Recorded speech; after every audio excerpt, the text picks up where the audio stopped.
Welcome everybody to Coffees Around the World. I'm Christina and I am the moderator today to help us all learn about coffee around the world.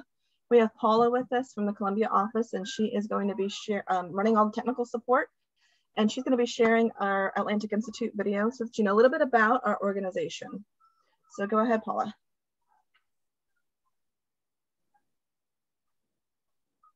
Sometimes. There we go.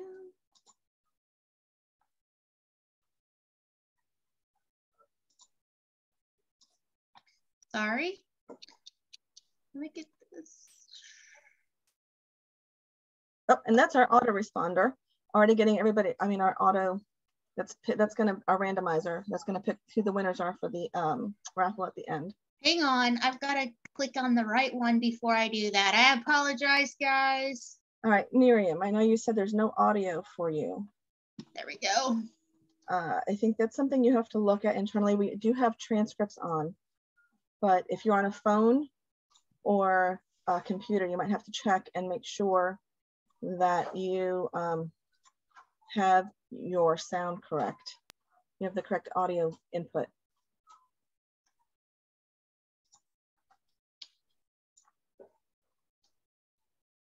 Oh, you didn't share the sound, Paula. Hang on. Or hit the unmute down here. You might have this muted. There we go. There we go. The Atlantic Institute is a nonprofit organization dedicated to promoting harmonious coexistence between peoples of various cultures, faiths, and backgrounds. We seek this goal through peaceful dialogue, education initiatives, and community organization. Our dialogue events bring together experts, community and faith leaders, and knowledge seekers to address social issues that affect us all. We feel dialogue is the most important element in peaceful coexistence, so we try and maintain several panel discussions, TED Talk events, and book clubs throughout the year. These events touch on social issues, race relations, and cultural understanding, and are a mainstay of our programming. The Atlantic Institute's education events are extremely important to our mission of understanding. We want to promote socially forward critical thinking to students of all ages.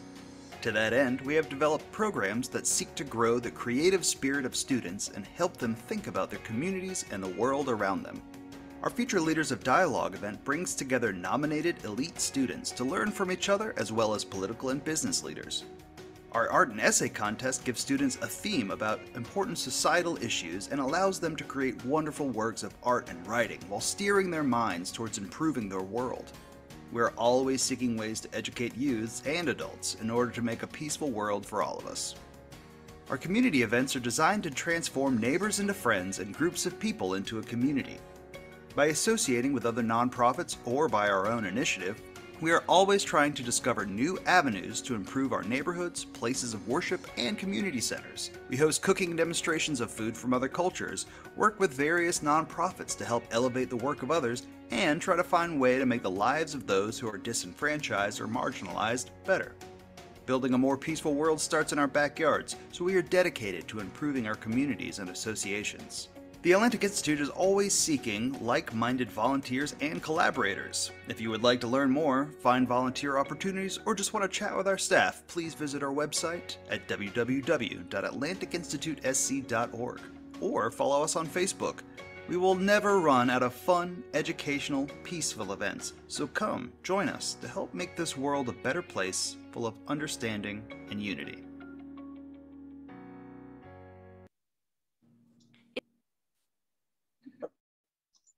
And everybody get up and squat. No. And of course, that was all before before COVID. So that was when we had all in-person events. Now we've done the majority of our events online, and our new way we've done them is actually the Cuisines of Different Cultures. This was an event that we started doing online because people were looking for something to cook during the pandemic. So we've gotten really popular, and we don't want to end it because we are reaching people from all over. So I'm going to go ahead and share my screen. I am starting with, so here, let me write this into a slideshow. So we are talking today about coffees around the world. this was something, I will tell you that this was something that this was an idea that I came up with a few months ago. I ran out of coffee in the house, and it was like I was on a headache and trying to get off of the caffeine, and I didn't have anything, and I knew I needed something, and I knew that I had Turkish coffee in the cabinet, and I had the little cup that's used to make Turkish coffee, and I did not know how to use it. I know I've seen it done, and I did not know how to use it. So I got onto YouTube, and I figured there's a video for everything. So I watched multiple videos on YouTube. And while I was watching them, other videos popped up for coffee in different cultures. And I thought how interesting this was, and how people probably have no clue that there's all these different types of coffee. When I was in Turkey, visiting in Turkey in 2014, tea and coffee are very big things that you have and you drink, and there's a lot of culture around it. I grew up in a household that was German and Cuban. And so Cuban coffee is also very popular, and there's a big culture with it. So I said to Paula, we should do something with coffees around the world from different cultures. So that was what the idea that started this. So first we want to kind of go through the, I remember how the heck to advance the screen. Why coffee is so popular in the US. And that was kind of like popular. The American cowboys started off with a lot of this. They loved coffee so much. They're a vital part of our history with coffee. So tea, of course, we know that in this country, we know that in this country, Britain was the main country that colonized this country. So tea was the drink of all choices. So we had a lot of British oppression due to the high tax on tea. So what we have was, what started the coffee revolution was actually known as the Boston Tea Party. And I think a lot of us are very familiar with that. The information that I got for this was from the Waka website, and they are a coffee manufacturer out in California. So I have that slide there for our knowledge. There's a cowboy coffee tradition.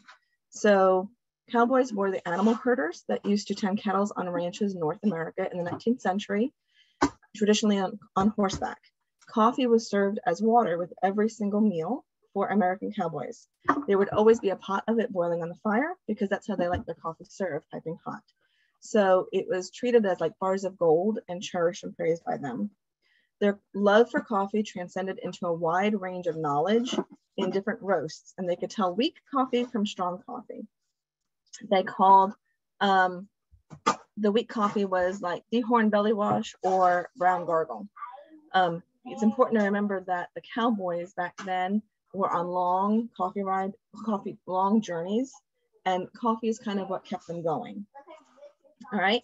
So it's written down that John Quincy Adams played, we can kind of learn that there was an important role that this played when he wrote to his wife that he said, I forgot to tell you one antidote. When I first came to this house, it was in the late afternoon, and I had ridden 35 miles at least. Madame, and I said to Mrs. Hudson, is it lawful for a weary traveler to refresh himself with a dish of tea, provided it has been honestly smuggled or paid no duties? Because remember, there was the revolt against Britain and paying the taxes. And she said, no, sir, we've renounced all tea in this place. I can't make tea, but I will make you coffee. And accordingly, I have drank coffee every afternoon since, and I have borne it very well. So tea must be universally renounced. I must be weaned, and the sooner the better. So this was showing how coffee started taking over and started taking the place of tea. I spent a lot of time speaking to some people in New York City this week to know that there's an article here. I put it right here, 7 things to know about New York's infamous coffee addiction. And so some of these articles will put, there it is right there. Some of these articles will go ahead and put links to them in our recap, in our highlights. So if you would like to look at them, but I will tell you 7 things to know about New York's coffee addiction. wait a second. Oh yeah, nope, I was going to that. So what was interesting in this article, I've talked with Erin Meister that is in this article. I talked with the person that wrote the article. What was interesting is to know that coffee was first roasted at home in this country. So it said you can make, kimchi, ricotta, all kinds of things. You might, need to know that green coffee back then, that women were roasting their coffee long before the process became industrialized. So green coffee was scooped from barrels and bagged into greased sacks, ready to be pan roasted by housewives whose ceilings blackened with the smoke of the scorched coffee beans. It wasn't until the mid-19th century that the inventor, Jabez Burns, a New Yorker, created the equipment that was made possible to successfully roast big batches of coffee, playing a vital role, bringing a once exclusive drink to the masses. So coffee has a big history in New York. Like Lower Manhattan was the coffee district. Many of the big trends started in New York City for coffee. And I will tell you, the big thing here was the Industrial Revolution, where people were working in factories all the time. And so coffee was something that they drank almost all day long, that it kept them going. And it was kind of like given on purpose to kind of keep everybody going. The other thing is that coffee shops in the beginning in this country were actually for men only. They were not any places that women were allowed. Coffee was a very political conversation piece. It started a lot of conversations. So I want to share that with you. Christina, there's some background noise going on. Could we ask everybody to please mute themselves so that we can all hear the presentation? Thank you. All right, so then we have over here, the other thing that was interesting about coffee is we have coffee along the coast, the Gullah Geechee coffee. They actually have a tradition of okra coffee. This woman right here, Faith Mitchell, she wrote a book called Hoodoo Medicine. There's a lot of, hold on one second.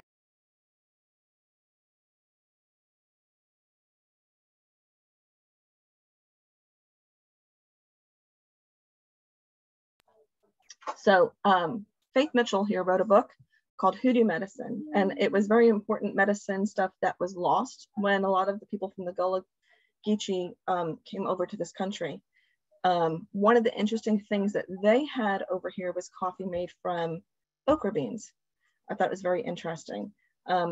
Paula was able to find it in the book. She was able to pull up this book on her Kindle and find this. And I'll read this part because it's kind of hard to read here when I put it over here. It said, other Afro-Americans use the parched seeds of okra. They afford a tolerable, good substitute for coffee. The difference can with difficulty be detected. It is sometimes used for this purpose among the Negroes on the plantation in South Carolina. So it was kind of interesting to see. I created a link here so that you can see what this looks like. This is actually a recipe for okra seed coffee. Christina, you're no longer sharing your screen. Okay. I'm gonna put the recipe for the okra seed coffee in the link for us in the chat.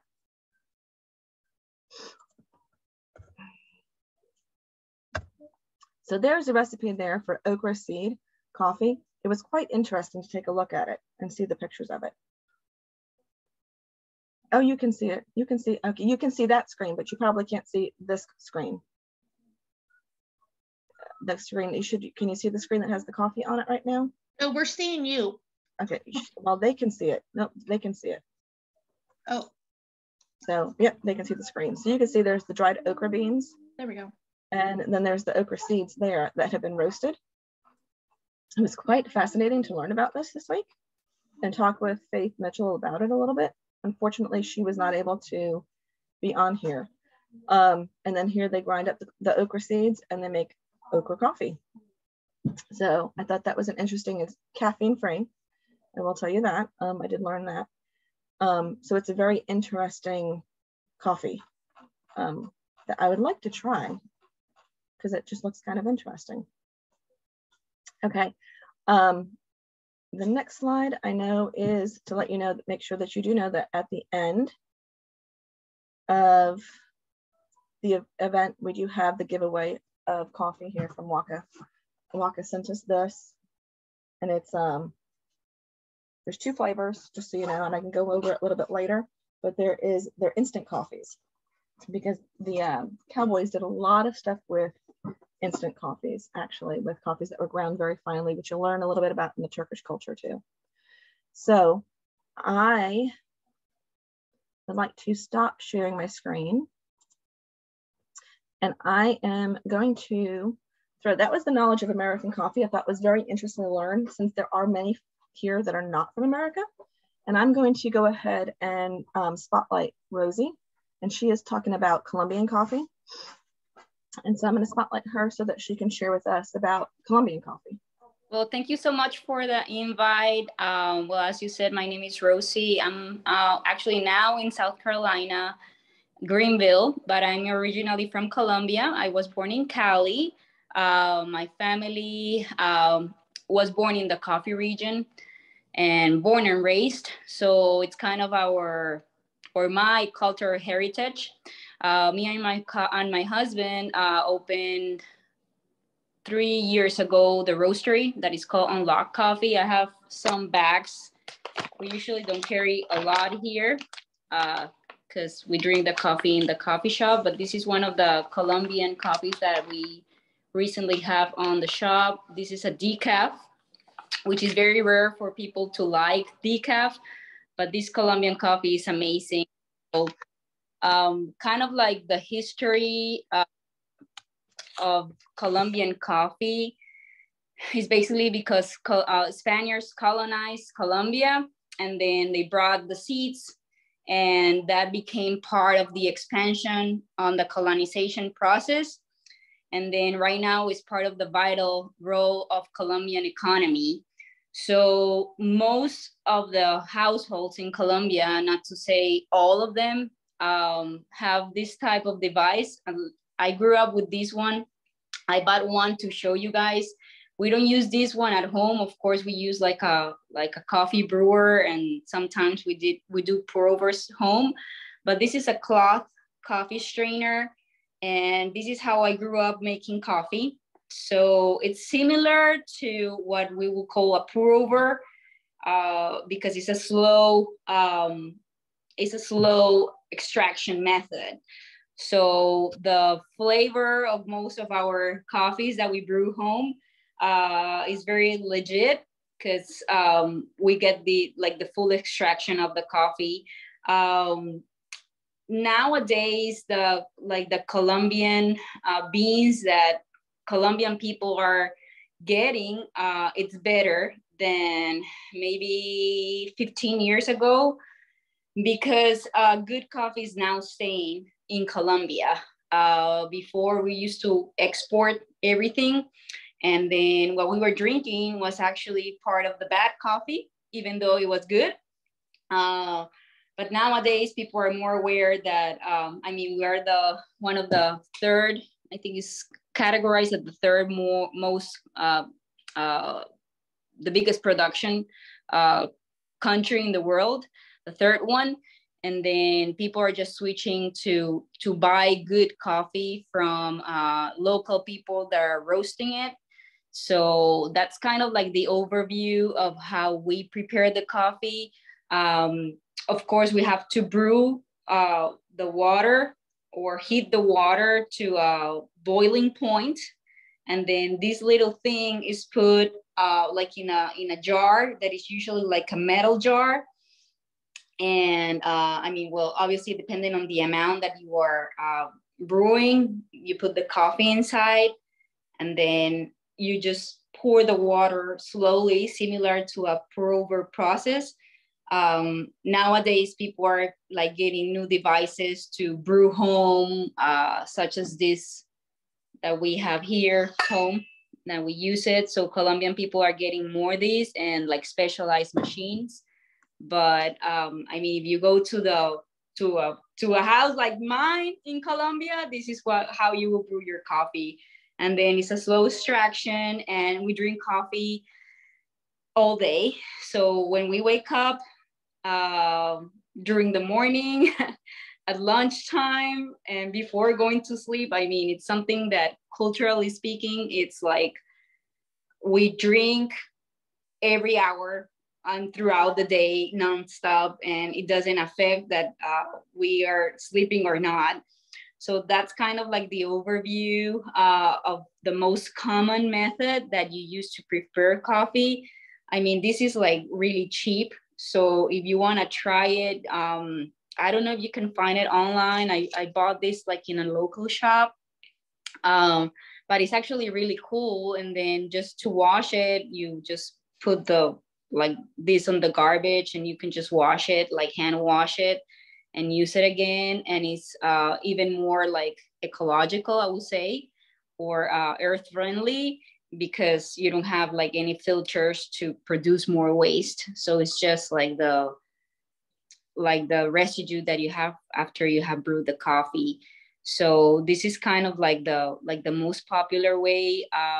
Of course, now in Colombia, there's like a coffee park that people are getting to know more and more, because in the nearest areas, of course, there's like coffee farms. So they're kind of like selling this tourism attraction to people know like the plantation and understand the process of all the factors and like little things that are involved in like the coffee cropping, and then actually realizing how much work it is after you have the cup of coffee in your hands. And previously to like starting the conference, Christina was mentioning that there's too much work now in coffees, and I was telling her that's why we as roasters are being aware of the hard work that the farmers are doing. And like roasters as us that are having direct trade, we just need to charge more, so the coffee farmer could be paid fairly for all the hard work that is involved. So nowadays in Colombia, the production processes are getting better. People are getting more educated, and we as roasters are being enriched also to promote educational programs for young farmers, so we can have better coffee served not only in Colombia, because that is happening, but also we as international roasters to actually put a better coffee in your cup. Very cool. Thank you. So we had one question. Somebody was asking, what was that called again? This yeah. is the cloth coffee strainer. Okay. Mm-hmm. I'm just going to type that in. I mean, I thought maybe it had it. I can type it. Hold on. Let me type it on the chat room. Okay. I was going to ask if you could just type that in for a second.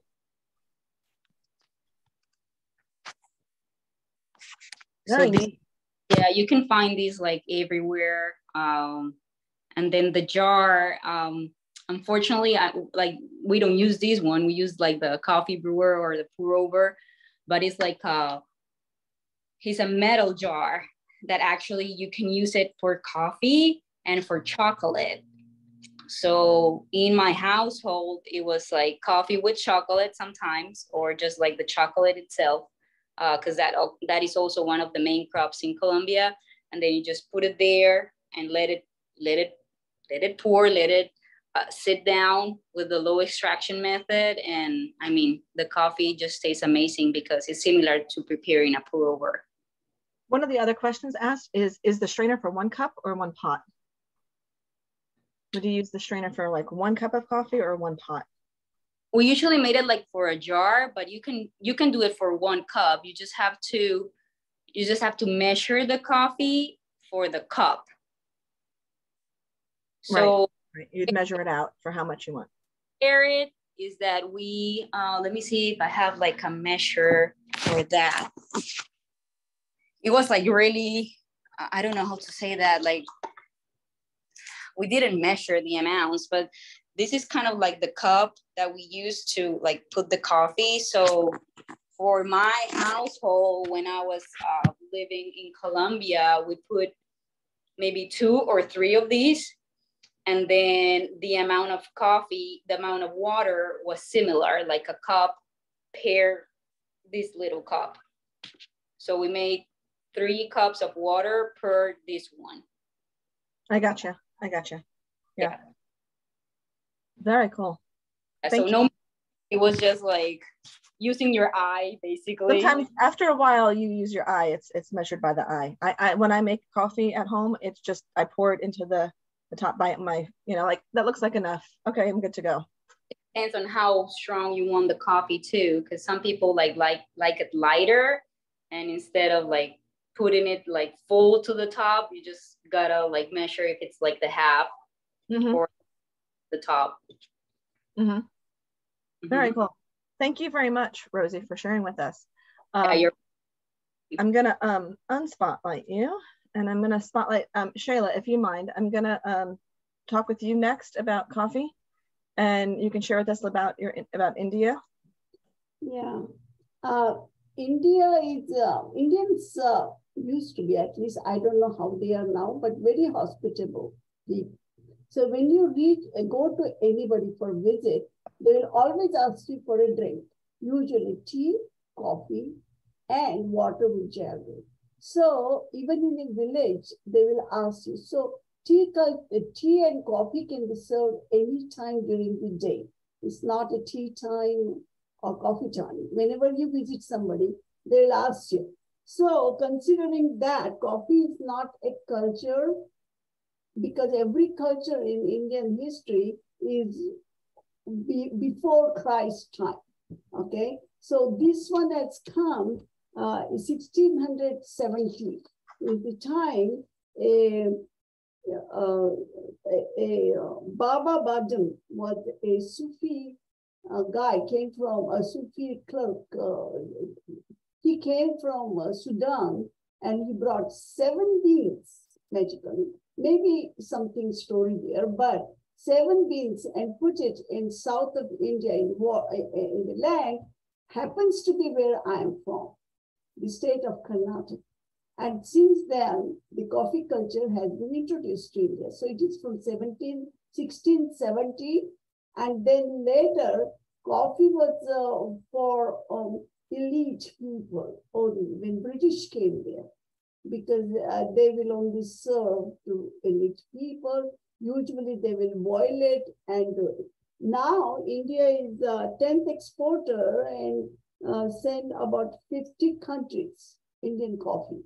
Not in America yet, because it is sort of premium quality coffee called Olam, and it is a nicer coffee. Now, since it has come South India, of course, in India, there are a lot of different states and different cultures, okay? So what I'm telling you is overall North Indian and South Indian kind of, okay? So South India, there is a culture of making coffee. So they use, it depends on what filter you use, what filtration you use, and what coffee you use. So coffee can be simple, and it depends on how much you roast it. So roasting, if it is low, it is where they come green. So when you start roasting it, the color can go from light to dark brown, and the dark brown is very strong coffee. In addition to that, in South, they add chicory on it. Chicory is a root of another plant to make it more body. And so in many of the recipes, you will see coffee beans with chicory or coffee with chicory in it. And they add it for flavor. Chicory is also roasted. Otherwise, it is sort of bitter. So they roast both of them and they put it together as their first ingredient. And just like she said, we have 3 kinds of different filters, and people are very particular about what kind of filter do they use. But what they do, they filter the coffee and make a concoction, and then they do the next. So this is kind of part. It is there. They use it. Can you see it? It's still pot, okay? And it is like a French press or something. It has three parts. One, it's empty one. This collects the concussion. Then the concoction, okay? Then there is this part which has the press in there, okay? And there is a little holes in here, okay? So what they do, they put the coffee here, okay? So in the morning, you put the coffee there and then put this press light enough. You don't press it hard that it will come out as a cake, or you make it just right so that it comes out okay. Then you will see it in a lot of South Indian friends if you have it, they still drink it. And then you put this at the bottom and then pour boiling hot water on it and let it and close it. Don't forget to close it, because after you close it, the coffee gets all the vapors and everything. So you get a better tasting coffee if you close it neat and nice, and set it in the morning. So after about 30 minutes, all the water you poured on the top, maybe half a cup or something, will collect here, and that is your coffee that you use it. Now, how do we use it? Indians never drank coffee or tea. They usually use it as, I think, flavored to the milk, and you would be surprised how much milk they do. Add to it. So they boil milk, and they use one of these kind of steel cups. Okay, here, can you see that? It has a edge like this. And what they do, they put the boiling hot water, milk in that. Boiling milk, about 3/4 of it. And then they take that little thing and they add it to it. Okay, so this stays for a whole day long, as long as it is there. But this you are going to drink it. So it is a hot milk, 3/4 of it. Then they put it like this because this is a metal one and they get hot. And you will be surprised why they have such a thin edge, because they take it like this. And this was very interesting for me when I was young, is they froth it. And the way they froth it is very amazing. These are like Japanese people working with the knives in a Japanese restaurant.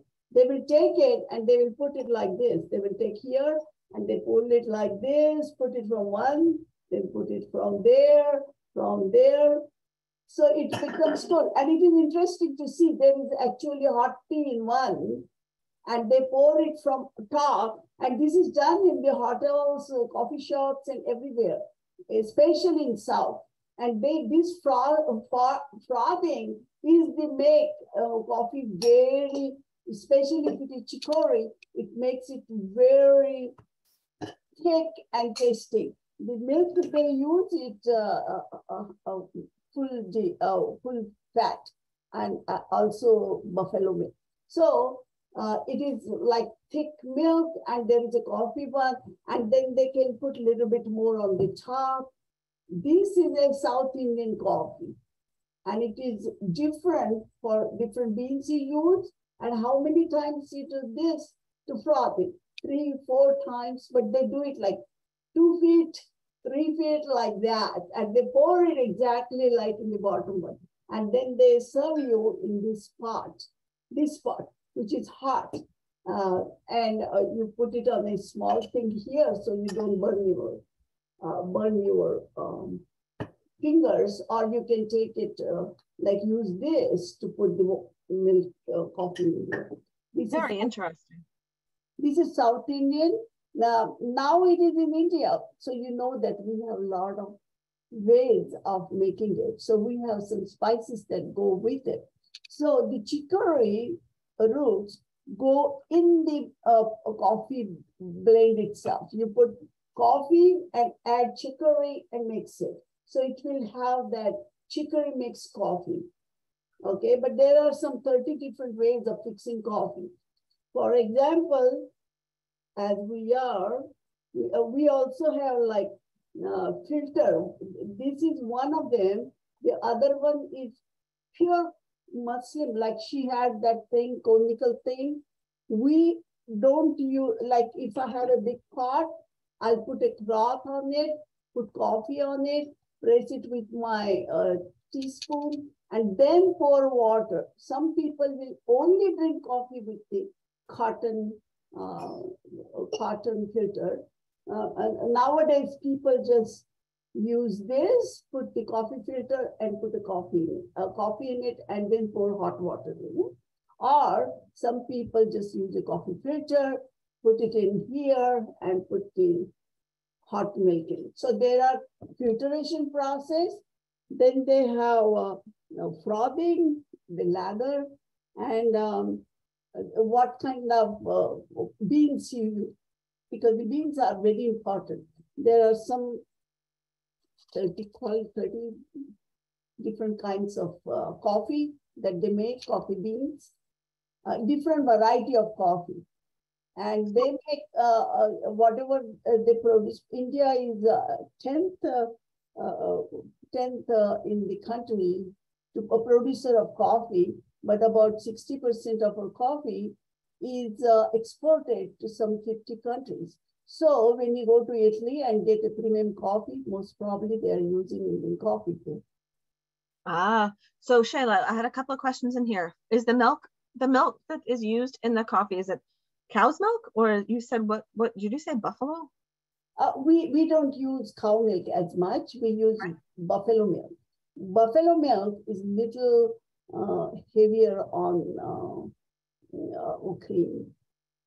Okay, I've never had buffalo milk. I never. Yeah, buffalo milk is sort of heavy for. We usually use cow milk only for God purposes if we want to do it, or babies. Milk. And then do you add a sweetener? What do you use for a sweetener? Do you use sugar or do you use honey or? Yeah, the milk is boiled with sugar. Gotcha. Always. Okay. There is a lot of fat, but they use sugar in it. And then sugar and milk is boiled, and then they make this. So when you add, then they have spices, like they use cloves, cinnamon, and cardamom, different spices. And that will go on top before they do this thing. Or they, in most of the places now, they use instant coffee. But they make instant coffee and then they add milk. They have names for it too. It is called, very popular in young people. It is called Dalgona coffee or something. And what they do is it is spiced up coffee. We have spice for teas, making teas. Same thing, but the spices are different for this. But it is cloves, cinnamon, and cardamom, basically 3. And they can add something like black pepper in it. And they boil it and make it like half a cup is made into 2 tablespoons. And that is added to coffee. And then they mix it, and then they add it to milk, boiling milk with sugar in it. So it is basically to drink milk with spice that having a little bit of caffeine. Yes. Like a coffee. And it is, many people have it as an afternoon snack. And people do it just like when you come to my house, I'll say, hey, Christina, what do you want? Tea, coffee, juice, or water? And if I know that's that much work, I'm going to just tell you water is fine. No. More you make it complicated, better you prove myself to be better host in that. I know, but I can't feel like putting somebody through all that. No, but they do have this concussion is there with my all the time. Right, because I understand that that bottom part is a concentrate, correct? It's a concentrate that's used then throughout the day, sort of like Turkish. Like a chocolate or something. In the instant coffee with masala is spices. Okay, so we put masala, then we put that, and we put instant coffee. And if you want, I was surprised, we also put chocolate in it. If you want, it is one of the very popular coffee, spiced coffee or Dalgona coffee, they put chocolate in it. And I'm thinking Starbucks is nothing on Indian coffee. This is quite very interesting. Very interesting. I don't know it yet. Yeah. That's how the culture grows. Yes. Nobody knows, and then they pick it up. Yes. Chai, they do it, but not the way it is done in India, with boiled with milk. And black coffee or black tea is almost non-heard of. Wow, very cool. Thank you so much, Shayla, for sharing. I'm going to remove the spotlight. I'm going to go with Sandro next, just because he was having some internet issues. Then, just so you know, I'm going to talk with Turkish coffee and then Cuban coffee. I'm trying to split up all the Latin coffees so that we get a little bit of assortment here. So I'm going to go ahead and, Sandra, I'm going to spotlight you for Brazilian coffee, if you don't mind. And thank you very much for joining us this afternoon. And go ahead and share with us about Brazilian coffee. All right, well, my name is Sandro Barbosa. I've been in the United States for over 20 years, and I don't drink a lot of coffee anymore like I used to. I've been drinking a lot more like decaf coffee once a day. And for me to talk about Brazilian coffee, like I say, it's been a long time. And what I did, I got some information to share with you guys. I do have some Brazilian coffee with me. I'm going to show you guys how to process things. I'm not going to make no coffee, but I'm going to show you how to process, okay? Because if I make, I have to drink. If I drink the coffee, I'm going to be a lot of energy here. I'm going to share with you guys a little story. Back in 1999, when I came to the United States, I went first time here to McDonald's to order me a coffee. And they give me a cup this size, you know, and I look at it and I say, no, I ordered me a coffee, not a Coke, you know, because it was a big cup. And I said, no, this is our coffee. When I drink the coffee, it was a very, very weak coffee for me. The reason I say that because our coffee in Brazil is a very strong coffee. If you ask for a coffee in Brazil, they're going to give a little shot, just like this. It's very strong. Okay, if you get a big cup in Brazil, I don't think I'm going to be able to sleep for several days because we got a very strong coffee. And our Brazilian coffee, I have this company called Pilão. So this what I got here. If you get this, it's very hard, just like a brick. Because it's all compressed, very compressed. When you open that, then the bag is gonna be soft like a normal coffee bag, okay? Do that to last longer. If you try to make this coffee on a regular coffee maker, put inside this here, it's not gonna happen because see how they got a filter there? How coffee go through that? That's how fine our coffee is compared with American coffee. There will be a story about the history behind the Brazilian coffee. I got a little cheat sheet over here, some information. Let me see.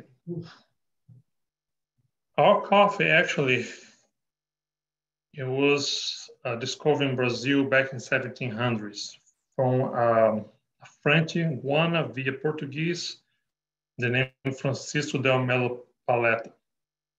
And what he did is he seduced the Guana governor wife to help smuggling the seeds across the border, okay? I didn't know that, I just found out that, to be honest with you. And our country, Brazil, I think is the #1 on the produced coffee. And how we make this coffee is very similar to the Colombia coffee. you know, they have the claw thing, the claw, you put inside the container and you measure how much coffee you want. Now with the technology, now we do have some coffee makers now that, let me get it quick. Just like this one here. I drop my screen. This coffee make that we have here in the United States. Okay, you can use those juice. You have to put a filter, just like that. You put the filter inside, you know, and then you put your coffee. The measurement we use for Brazilian coffee is every 2 spoons, you put a cup of water. No, every 2 spoons, hold on. Every 2 spoons is 4 cups of water. That's how strong our coffee is. Now, if you put it 4 spoons, you had to put 8 cups. You always double. Make sense? And our coffee is very sweet. You had to put a lot of sugar. When I was working at the gym one time, I decided to bring a Brazilian coffee, and I put everything inside here. And I let my clients, you know, to drink. And some of my clients say, I don't drink coffee. I say, you got to try this one here. And then the person should try the coffee. Wow, this is very sweet. I kind of actually like that. And once our yoga instructor decided to drink coffee before her class, she drank, I think, 2 small little cup of Brazilian coffee. And believe it or not, she had to cancel her class. She couldn't take that class. She had so much energy. But if you had no energy, yes, if you had no energy, Brazilian coffee is the way to go. Okay. I can imagine, yeah. And let me see more information I wanted to give you guys here. Guys, you know, is this, I never really was a lot of like drink a lot of coffee, but now you guys share this information. I say, wow, and it's kind of neat how we missed information sometimes. I was in Miami at one point and I got some Cuban coffee there. It was very different, but I enjoyed that. So for you, the Cuban coffee was different from Brazilian coffee? Yes. So, yes. Very cool. Yeah. The process, like, you know, old-fashioned way to make coffee is very similar to the Colombia. How she shared, they have the cloth thing, you know. I never made that way, but I saw my grandparents doing that way. Okay. We do have some that's, I got the picture on my phone. I don't know if you, can you see? Yes, that's like a drip thing that sits over a cup. Yeah, like a funnel. You can put on top your cup and make a coffee also that way with the filter. Okay. Sure, let me see. Sorry, guys, it's a lot of information here. I'm trying to give you guys the specific things. Let me read the whole thing. Yes. Okay, let's see. I know it's not an easy thing to do. No, you know, I should prepare myself more for this, but I've just been working a lot of hours, and that's okay. You know, now if anybody have any question, you know, you're welcome to ask also. I'll be glad to. Well, Georgina commented in the comments that Brazilian coffee sounds like rocket fuel, full on strength.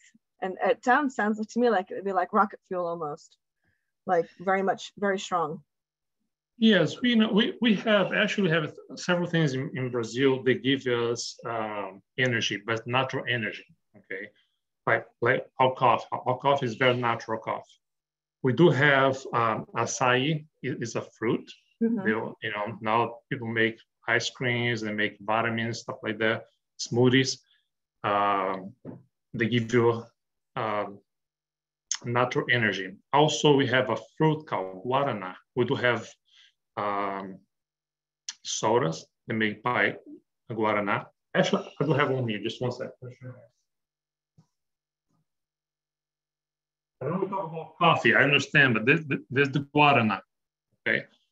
And the reason I'm sharing this with you guys because we believe more in natural things instead of processed things. And the things that can give us energy natural is better than processed things. And we have all this, you know, anything you throw on the ground in Brazil is going to grow. That's how, you know, fertile our soil is. Okay. In the Brazilian coffee, we have several companies now there, different brand names, but I believe that the process is very similar. You know, I wish you guys could smell this coffee. If you get American coffee and Brazilian coffee, the smell is different. You know, if you put this in your hand, I don't think I can show you guys. I might make a mess here, but I love you guys. I'm gonna do that, okay? But if you look at, I wish I had American coffee to show you guys. The look of it, you can see my hand? Yep, now I can see it. Yes, very, very, it's like a baby pot. This look like a mess. Not made a mess. Let's say if anybody has any question, you know, about Brazilian coffee, I try to answer. Thank you very much. I appreciate it. I'll wait now, see if anybody has a question at the end. Okay. So thank you very much. I'm going to take away the spotlight and Nevria. Thank you. Thanks. I appreciate it. Nevria, we want to go ahead and spotlight you. I have a video. Okay. So Nevria is going to talk with us about Turkish coffee. Before you do, we are about almost on an hour. We're probably going to take like another 10-15 minutes just so everybody on here knows. I have a short video that I wanted to share that I found on the Turkish coffee for you. Is that okay? Christina, how about if you show, you can share the video. I don't want to take time when I'm cooking the coffee, you know. I just want to show how it cooks, but people can listen something at that time. Okay, go ahead. I mean, do you want me to do it right away right now? Yeah, go ahead. Okay. I mean, we don't produce coffee. I just Google it and I just search it that we get it from Brazil. But we just ground it in Turkey, like really fine grounding. Like, let me just try to show you. You can see it's like a baking powder or flour. Yeah, and when something Sandro kind showed of it, it was reminding me a little bit of Turkish coffee. It's like a powder. Yes, it's like a powder. So we don't strain the coffee and we serve it with the water. And I'm gonna just try to make faster. I got 3 kinds of different pots here. If you make it too much, you can use this one. You can use this one. But for the, like these 2 cups, I'm gonna use the smallest one. So I do have a coffee machine as well, but I never use it. So I'll just try to make it with the this kind of that usually in Turkish people cook at home. So first I'm gonna measure my water. So I'm gonna make like 2 of these. And it's very important for everybody to watch. This is how they measure the water for Turkish coffee. They actually put the water in the cup that they're going to drink it out of, and they pour it in the little cup thing there they're going to cook. That's how coffee in Turkey is measured. Yes. For this kind of cup, I'm gonna use maybe just 1 teaspoon, I can say. I mean, it depends how strong you want it, you know. With 1 hand, I'm gonna try to show you with my 1 hand. And this is how I'm gonna put for 1 cup. And this is for another one. So if you want it like sugary, you know, usually people drink it like plain, mild and very sweet. And the easy way to measure the sugar for the 1 cup, if they want mild, just 1 would be enough for this.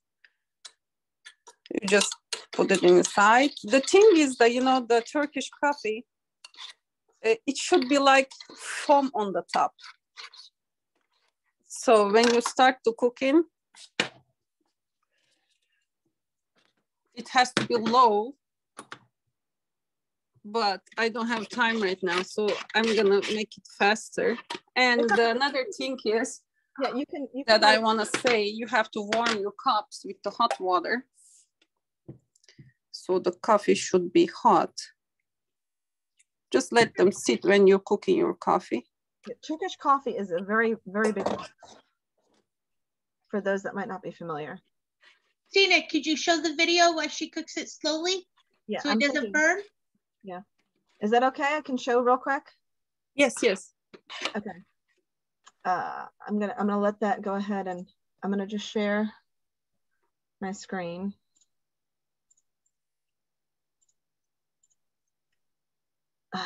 Wait, I forgot to hit the share sound.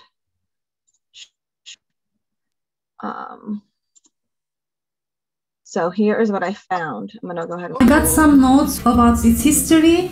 Coffee was discovered in the Kaffa region in southern Ethiopia early in the 14th century. And the first written record of coffee making made from roasted coffee, it's like a rhyme, comes from Arab scholars. And this is important, that who wrote that it was useful to prolonging their working hours. Actually, watchful Arab master of goats named Khalid noticed as his goats grazed on the Ethiopian slopes, they had become lively and excited after eating a particular berry. First, they make the coffee by boiling the fruits. After a time, they realize it comes out better when they roast and ground the coffee beans, and it starts to develop the first early coffee drinking. So how coffee beans came to Turkey? Özdemir Pasha, who is served as a governor in Yemen in 15th century, tastes this delicious coffee and really likes it, so he brings it to Istanbul. And the first coffee house opened in Tahtakale area, which is in Eminönü. If you came to Istanbul, you all must have seen it. And one day, hopefully, I'm gonna take you there. And after that, it was spread all over the Istanbul because of its probably the smell first and the taste. Then, my friends, the coffee came to Europe from Turkey. The European travelers to the Near East brought back stories of an unusual dark black beverage. By the 17th century, coffee had made its way to Europe and was becoming popular across the continent.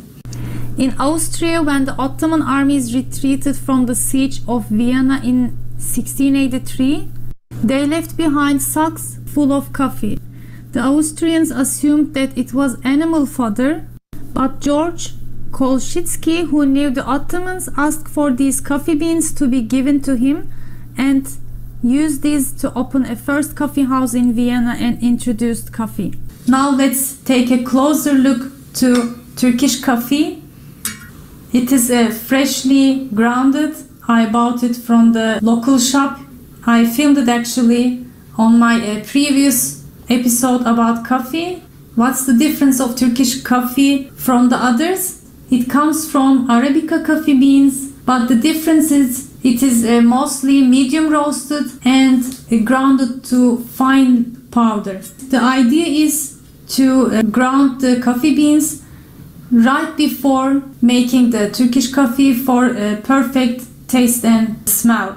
So it also means that you can make Turkish coffee with the regular Arabica coffee beans. The only thing that you have to ground it freshly and ground it to a fine powder. So let's talk about the cezves. This is the method we are using to make Turkish coffee. We brew it in a very low heat in these cezves. I wanted to show you different styles. This is metal and this is copper. Of course, the tradition way of making it is in the copper cezves. Actually, we have set of cezves, different cezves. If you are making it for one person, you use smaller one. 2 serving size or 3, we use this one. The ideal way of making it for the perfect Turkish coffee is to make it only for most like 3 person. The shape of the cezve, this one especially, helps to rise the foam and collect the foam. I bought this from Kastamonu. So we know how to get the Turkish coffee, and the best brand if you come to Turkey. I also talk about it in the previous vlog. You can get more detail in the description box below. And we serve it in these small cups, which we call fincan. It gets about 65 milliliters, 70 milliliters of water. We have different kinds of all different kinds, many actually. I just wanted to show different style here. And there's one more style that is more traditional. That type of finjan collects the foam on top better because it's narrow on top, and it also stays warmer, because as you can see, for example, this one is more wide and needs more place to cover the foam. Just a small hint when you decide to buy your Turkish coffee finjans, okay? And we also traditionally serve water with it, and we have small glasses for it too to serve. And what's the story behind the water? If the guests drink the coffee first, it means that they are full.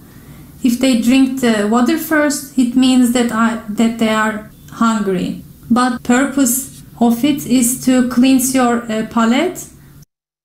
All right, I'm gonna stop sharing there because if you can see, Nevria, I'm back to you. I know I saw that it was starting to boil. I think your sound is on. Yes, I'm telling that with my one hand, it's really hard to pour the coffee without. So it comes up to a boil once or twice? I mean, when it starts to boil, you have to take it right away because the foam is getting away. The main part is to get this foam on the top. You know, when this foam, it's like perfectly cooked. See this one? Right. It doesn't have any foam on it, you know. When somebody came in cook like this, I mean, people prefer with the foam on the top. Like this one is when you boil it too much, the foam is going away. But I got my phone on my cooktop. Yes. Because I tried to pour it with my one hand. So, but this one is like, yes, this one is almost perfect. Yeah, you serve it with the water that the lady was explaining, drinking water when it's full. It's actually water. You drink it first, you clean your mouth to taste the coffee better, you know? Mm-hmm. And some people drink it before and some people drink it after actually to clean their mouth. That I know, but she explained it in a different type. I don't know. I know I'm gonna have to go make myself some Turkish coffee when I'm done. I know one thing I learned when I was in Turkey and had some of this is that you many times, like when we drink our cup of coffee, we drink it all. We drink it bottoms up. I would like to say, you don't drink coffee like this. You don't drink this coffee bottoms up. Yes, if you want, you can leave the bottom, but some people enjoy to, you know. Right. So this is like a very finely ground coffee, and I think the difference between the Brazilian coffee from Sandro, this has the grounds all still in it. So as coffee cools, the grounds settle to the bottom of the cup. Yes, correct. And so you don't. I mean, sometimes it's a little bit funny. If you drink a little bit, you have a little bit of coffee grounds, but it's the fine ground in your mouth. It's the texture of it. But you typically don't drink it bottoms up. Yes. There's like some mud. It's almost like in the bottom. It's kind of like very mud looking. Kind of. So I know Georgina says, I wish I could try all of these coffees to compare their similarities and differences. Believe me, I know I wish I could too. Now I've got a list of coffee I'd like to try in different places. Nevria, is that it for you? Are you good? Yes, I think so. I mean, yeah. It's 3:10. I want to go to Cuban coffee. So I'm going to remove the spotlight from you, and Dad, I'm going to put the spotlight on you. I did feel like you were my father, so I could probably have you go last. Unfortunately, sorry, I love you. You know, this is such an exciting adventure, worldwide adventure on coffee. It's exciting because at the end of the day, we're all drinking coffee. So that makes it rather exciting. I'm going to challenge all of you. I'm going to tell you exactly how my grandmother used to make it. We came from a poor family. And at the time, we didn't have the colander, which is what we call it, the one with the wire on top and then the triangle cloth. My grandmother used to take a pot of water, and based on the amount of coffee she wanted to make, she would put the pot, so much water in the pot and put it over coal because we didn't have an electric cookstop. We had coal that we used to make in the backyard. Anyway, so she would then take, are you ready for this? I challenge you, you're not going to do it this way. She would take a sock, a regular man's sock, one that was clean, one that had been washed, and she would put the coffee, or as much coffee as she wanted to make, inside of the sock. And then as the water started to boil, she would take the sock and dip it into the pot, take it out, put it in, take it out, and put it in. And she knew exactly how many times she did that. This was not one of your kids' socks. This was not one of your socks. This was a sock that was used specifically to make the coffee. And then she would take the granulated brown sugar, not the refined white sugar, because the granulated brown sugar gives the coffee a tastier, more like a dessert taste. And she would throw it in the water and stir it and stir it and stir it. And that's how she would get the foam on top, by stirring it quite often. And then she will give you, of course, as much coffee as you wanted. You can have the coffee espresso style, which they call it cortadito, because it's a little bit, they call that in Miami. Or you can have the café con leche. Now, when you make the café con leche, you would take the milk and you will boil it, not cold from having it in the ice or the ice box, as she used to call it, not room temperature. She will boil it. When the milk started to foam up, she would take it off the stove immediately, otherwise it would go overflow, which happened a lot. And then you pour it on top of that coffee in your cup or your glass or whatever she had to drink from, and you will get that foam on top. We also had the privilege that if you had any Cuban crackers or Cuban bread and you have butter in your house, you would put butter on top of the Cuban bread or the Cuban cracker, and you would dip it. And I tell you what, you really haven't had a great cup of Cuban coffee. I'm talking about the café con leche now. Unless you've taken that bread, which you can buy at Publix or at a Cuban bodega, or the Cuban cracker, put butter on top and dip it and eat it, because it brings out all those flavors. The colander, which is what the Colombian lady from Cali brought out, is an incredible replacement to the sock, because children in today's world, or adults in today's world, when they see a sock being put into a pot, they will never drink the coffee. So you use the colander. The colander, we used it with a little wooden stand that you would put the colander in the stand, put the coffee in the colander, again, based on how much you want to drink, boil the water, put the brown sugar in the colander, and then you pour the water in it, and that would decide how strong the coffee was. And that was also delicious coffee. Nowadays, most Cubans use this little, and Americans use this little contraption here, where this is where you put the water up to the little nipple that you see over here. And then you use this little filter, and you put usually 2 spoonfuls of coffee, whether it's Bustelo, oh my gosh, so many brands, Tres Llave, there's so many brands. You go to Miami, you have like 50,000 brands. You put it here, you press it down, you put it inside of that little contraption. Then you take the top, this is the top, and you screw it on, and then you put it over your stove. When you see the smoke coming out of here, you take it off the stove, otherwise it burns. You let it cool down for about a minute or 2, and then you pour it. Be careful, because this is very hot. The aluminum gets extremely hot, so make sure you use the handle. And can then you hold that? Is that a cafetera? Is that a cafetera? It's a small cafetera that can you hold buy. it up? Well, I'm putting it together so you can see it all together. Okay. Make sure you make it tight, because when that water is in there boiling, it will come out of the side. So this is a cafetera. Can you see it? It's that's good. Yeah. Now the cafetera could be $6.99, could be $12, $14.99. I think Amazon is at $16.99. They make them this size, and they make them also larger. But I tell you,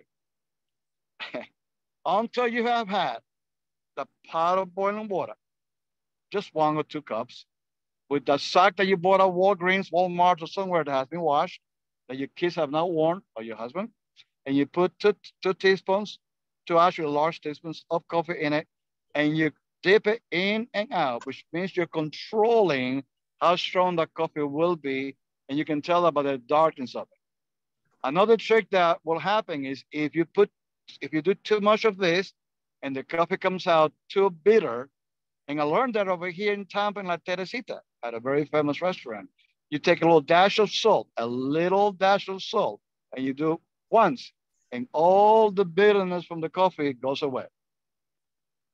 And that's how simple and how complicated it is to enjoy an amazing cup of coffee. The other thing you add to your coffee is you sweeten your coffee with condensed milk.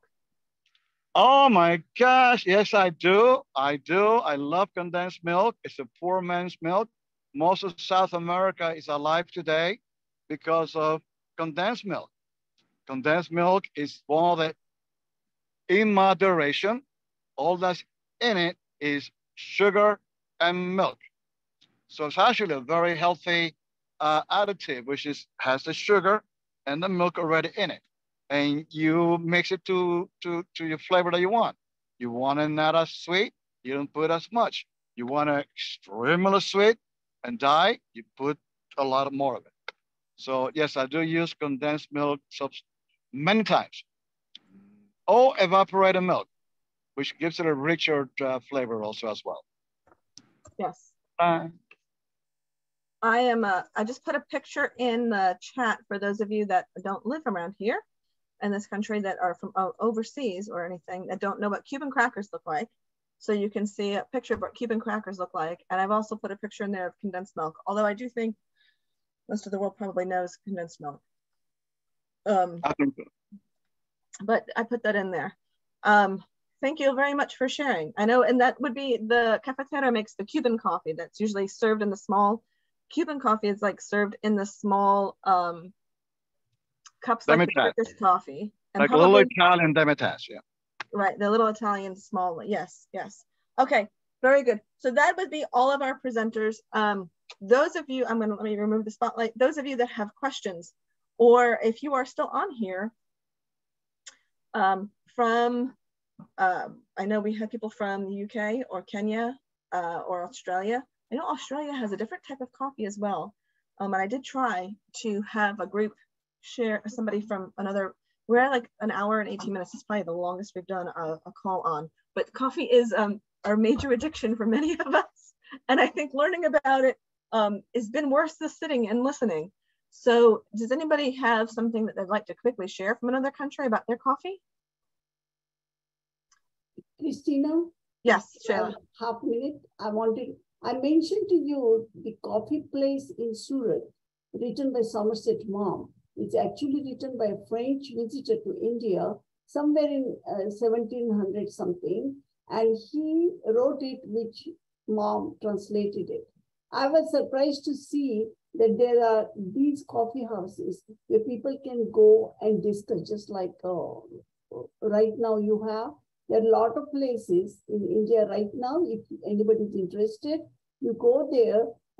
There is one Tamara Kurg, which is right in Karnataka, and there it is a place where you can go stay, and there are coffee plantations. You can go there, pick up your beans, roast everything, and in the end they will give you the coffee you made as a gift to you. And there are a lot of different kinds of coffee. So those kind of things are coming, even though it is not a coffee culture in India. There are a lot of things where you can go and experience coffee if you're addicted to coffee. Very good. Thank you very much. I'd like to thank all of our presenters. I appreciate you guys being on here and sharing about coffee. Right now, if you're ready, if you have, you're still on here with us, I'd like to go ahead and get our giveaway going. Yes, you can watch the email. I'm going to see Vietnamese coffee. They have a special way of brewing it too. I have heard, so I have tried and I've heard Singaporeans and Koreans have a very interesting and different way of doing coffee. Australians have a very interesting and different way of doing coffee. Jamaicans, I was trying to talk with somebody from Jamaica last night in Jamaica that was going to be on here as well, but wasn't able to make it. But I want to go ahead and do our raffle since I know many people have to probably get going. So Paula, do you want to take, so we have Waka Coffee is from California, and this is an instant coffee that they are the ones that described the articles about the cowboy coffee that I put the link in there. And so there's an instant coffee that they have. They're a small family owned business. I'll tell you. And he's given me 10 containers of coffee. This one is a medium roast Indian coffee. It's Papua New Guinean, 100% Arabica, fried, freeze dried. And this one is Ethiopian. Oh, I've heard Ethiopians have a very interesting coffee too. 100% Arabica freeze dried coffee. So I will mail this to you for those of you that win this. Paula, do you want to spin the randomizer and let us know? Do you want to share your screen and share the rand? I don't know how we want to do this. We've never actually had somebody do this. So I've got everybody's name in. I hope you've signed up already. Let me look and make sure I didn't forget anybody. And so what we're going to do is we're going to spin it. And there'll be 5. You'll win both boxes, just so you know. Yep, you'll get one of each box. Once we've spin and got your name, what we need you to do is send us your mailing address. And you can send it either to send it to Christina in a private chat, so you don't have to share it with the world. That way we'll have your address to send it to, because we didn't ask for everybody's addresses. So, all right, I'm going to share my screen now. Let me make sure I have that up. Email it to me too. I got everybody's name in there, I believe. I'm going to make sure one more time before I flip it over. Yep. All right. Now I got to share my screen. There we go. And I found this wonderful randomizer. This was free, and it said that most teachers use it. And you can see there's a bunch of names in here. All right, here we go. We're going to spin. We so missed our opportunity to have music. And our first winner is, if you love me and think I did a good job, please let me have one of these samples. Yeah. Yay! Oh, yeah. Oh, you know what? I remember this from my son's kindergarten class. Yes. Fred Ryan. Fred Ryan, please send your address to Christina. We hope you are still on this call. So there's your first boxes for Britt. Yes. Don't need to pull them all out, but I will. So all right. Here's our next two. Oh, I always like Vanna White from Vanna from The Prices from Wheel of Fortune. So we have, yay, Fred Ryan, you're there. Linda Chu. So Linda Chu, if you can please send me your address, that would be great. And we will get this coffee out to you. All right. Next winner is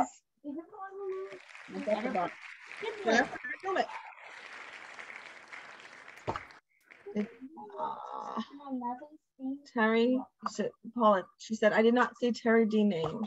I don't know if Terry, you did the sign up, right? So we have the next one. He did not. No, we didn't have that in the sign up. All right. Kathy Bonk, welcome. I'm getting like a whiff of like one of these. Dark roast, medium roast? I can put Terry D in here now, but we did not. We've done, am I right? We've done 3. Have we done 3? We've done 3. I thought we did 4. We did 4. Oh, Lord. Who was counting? One more.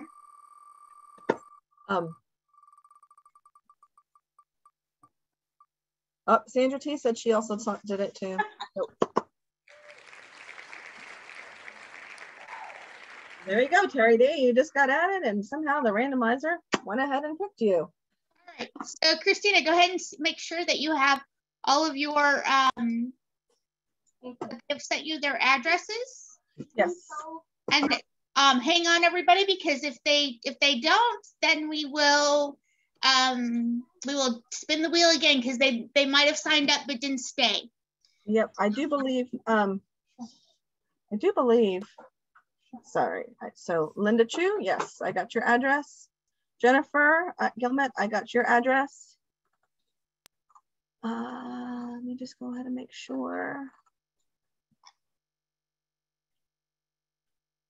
Oh yes, Linda, you did not get your, okay, so I have Linda. I have Jennifer.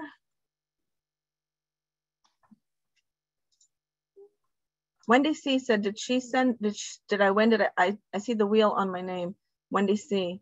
So, no, it's because we took Terry off. Okay.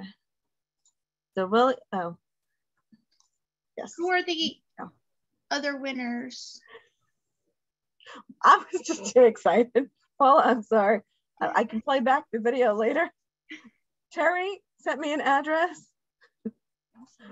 I know. I should have had my daughter sitting here. She's like, you should have written them down. Well, it would have been great. We've never done a giveaway. All right, I have Jennifer Gillette. I have Linda. Oh, this chat's going to annoy me because I have everybody that's commented, but I can't fully see their all names. Okay, so there's the Vietnamese comment that there's where I put my address, my email address. And then I will go down the list one more time. I have Linda Chu.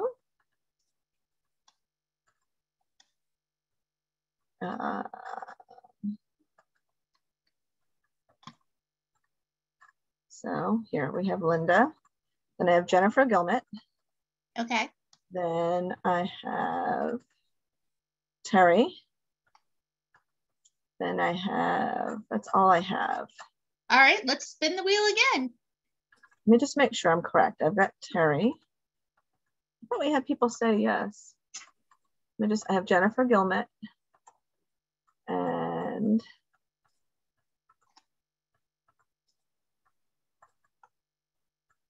yep, Jennifer said, yep, Jennifer. Did I send it? Let me just make sure. I just got one more comment here.